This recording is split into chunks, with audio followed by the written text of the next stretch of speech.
It's so funny, and I'm so happy of my growth when I think about this, but when I had my little Sasquatch, I had no problem in the world giving her a spanking when she needed a spanking. The only time she ever truly needed a spanking is when she partied on the floor.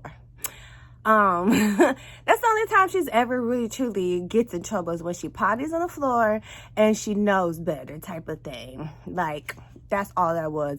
Her old age never really did affect her as much as you would think. Only thing about her is she just lost her teeth and honestly, her appetite. I feel like her appetite is what killed her. Overall, there really was nothing wrong with her. And then I think just switching her to a fresher environment, to a more of a polluted environment, I feel like for her small body, that's the only reason why she passed away. And honestly, she lasted way longer than I gave her credit for, because I knew my Sasquatch was dying. Like, as soon as I think I was like, I think 4 years before she died, I was like, I think she's gonna be dying soon, in like a year or so. And she lasted longer than I knew, than I expected. But that just goes to show how resilient people and animals are. So I had to discipline him, and I hate giving him spankings. Like, it really breaks my heart. And I'm like, just had an epiphany. I'm like, it never broke your heart when you spanked Sasquatch, but I never had to use an object with Sasquatch. I think that's what it is. Like, I hate using the belt, but that's the only thing that I can use for him to understand, like, I mean what I mean. Because most definitely worked when it came to one time when I had to stop him from peeing somewhere in somebody's house. So it's like, it's just so crazy how I feel so guilty for doing it to him, but I had no problem spanking my little Sasquatch. So hopefully, I can get over that, because it really don't hurt him. Like, that's one thing I really have to remember, is like, it's not hurting him. He's straight up muscle, like literally straight muscle. Same thing with Sasquatch. Like, I had to put all my might in my hits for her to understand when I mean business. Like, yeah. That's how resilient animals are, and that's how resilient people are. So, remember that, hoe. It's crazy, because when I see people, some homeless people and their signs, like, if you really be reading their signs don't be saying nothing. And I'm like, who do you think you're fooling? And I ain't gonna say the color, but it's always the same type of person as far as in their looks whose signs are like that.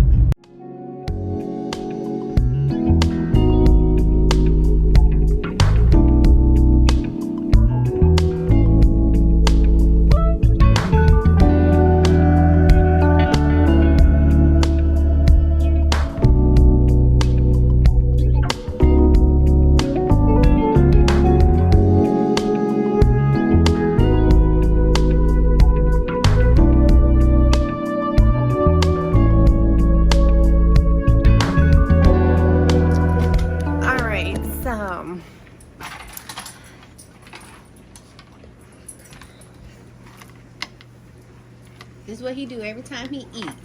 He eats and then he gets itchy. He goes and he start rubbing all up on my bed, all on the floor. He be going crazy. He be going ham. There he go. There he go. There you go. That food, I swear the food hit the spot every time, huh? That food hit the spot every time. Okay. I think he really just enjoying rubbing his body underneath my feet, because that's what he keeps doing. Oh, you're so cute with it. Got his little tongue hanging out. Oh, he's so happy. You're so happy. You're so happy. Okay, I just need you to continue being like this and not that other thing.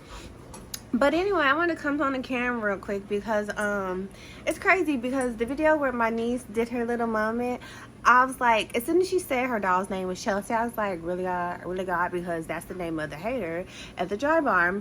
And so we fast forward to today, and like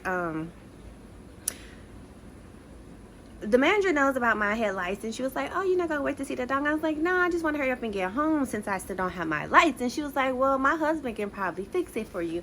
So I waited for her husband, and so in the midst of me telling the manager that, I get back to the break room, and the white girl is like, did I hear you say you have no lights, as in like you don't have lights, or there's no bulb? And I was like, there's no bulb. And do you know, she had enough nerves to offer help. Like, she was like, my husband can do it. And I was like, I don't know if I would take the offer or not. I really don't. But it's just a simple matter of fact of, she offered. Like, this is what I mean by, they will hate you at first, but you still remain yourself. You still be true to yourself. You still remain who you are authentically, and they come and they gravitate to you like moths to a fucking flame. Now, this doesn't mean anything to me, but 100% what I said way back when, where like, she's gonna go from hating me to loving me. This is all a part of everything playing into fucking play. Because here, whether she thinks about it or not, she's gonna start going over her head and be like, damn, she been going through all of this by herself. Like, that's gonna be a thought as she's driving home. And so it's just the simple fact that she actually offered her husband services to help me. And I'm like, because honestly, I probably would take his services. Like, this is how long I've been trying to get this shit fixed. So just for the simple matter of fact that I want something fixed, but it's, at the same time, like, deep down inside, I was like, I don't want your husband touching my car, but at the end of the day, beggars can't be choosers type of thing. But I just love the fact that she offered.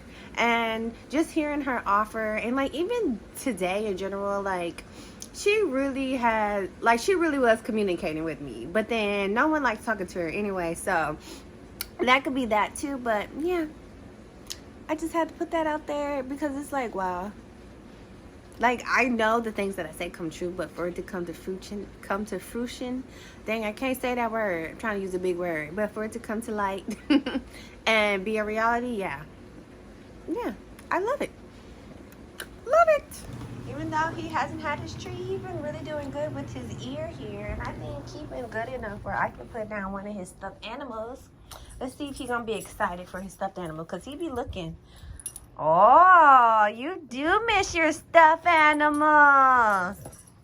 Oh, look at you. Yeah, buddy. Look at you. Oh, he missed his stuffed animal. Look at that tail.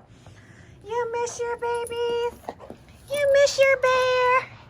You miss your bear. Oh, yes. You missed this. Yeah. You got it in your mouth. Spit it out. Spit it. There you go. Oh, come on. Oh, I'm trying to record at the same time. I can't hold on. You knew I could. Oh, no, you didn't. Come on. Let's do tug of war real quick. Let's do a tug of war real quick. Let's do a tug of war. Let me stop. He's like, bitch, give me my shit. I just want him to tug of war real quick. Yes, come on, Snoopy. Come on, Snoopy. Yes. Even though...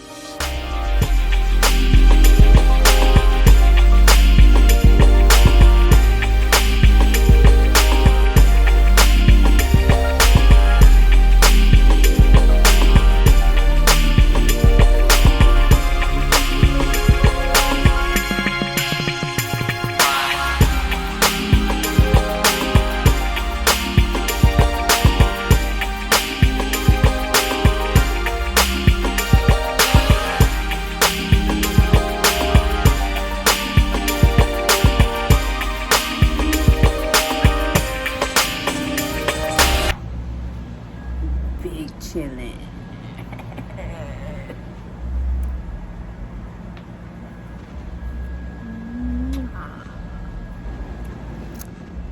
So literally, Snoopy and I out here. We've been chilling on the porch. Been sitting out here a little minute. It's not too long. I think I'm gonna take him on a walk tonight. probably like it's in my brain. So I'm gonna walk him probably in a minute. But I just wanted to relax real quick. Yeah. Look where he done put his bear in the cage. What'd I tell you? He love his little stuffed animal. Poor bear. He ain't got no face. He ain't got one. He got one arm. He barely got feet. Let me see. Do he got feet on this end? Yeah, he ain't got no feet. Head. I don't even know when his head disappeared. But yes. He put this in the cage. I didn't do this at all. I don't even know when he put him in the cage. Hey, don't you be eating that. You better not be eating that. You better not be eating that. You look down there a little too long, sir. We don't eat it. But yes, he put his bear in the cage.